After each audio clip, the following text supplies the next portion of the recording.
धर्म जर त्यांनी मोडला तर अधर्म घरात घुसेल आणि तुमच्या तरुण असणाऱ्या आया बहिणीला तुमच्या समोर छळलं जाईल. म्हणून त्यांनी लक्षात ठेवा मी काय सांगतो. म्हणून त्यांनी आज फारशा आजूक झाले असाल, आज फार स्वतःला शान समजून, फार सुशिक्षित समजून त्यांनी काहीतरी डिग्र्या फिगऱ्या मिळून त्यांनी स्वतःला काहीतरी समजत असाल आणि धर्माला जर दुय्यम स्थान देत असाल तर मी तुम्हाला मान्य करीत नाही. आणि त्यांनी हे व्यासपीठ तुम्हाला मान्य करीत नाही. लक्षात ठेवा मी काय सांगतो.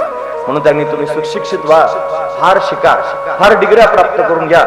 जगाबरोबर चाला नाही, जगाच्या पुढे चाला. चाललंच पाहिजे महाराज, माझा देश जगाच्या सगळ्यांच्या पुढे असलं पाहिजे. पण जेवढे सुशिक्षित झालात ना तेवढे सुसंस्कृत पण झाले पाहिजेत. महत्वाची गोष्ट आहे.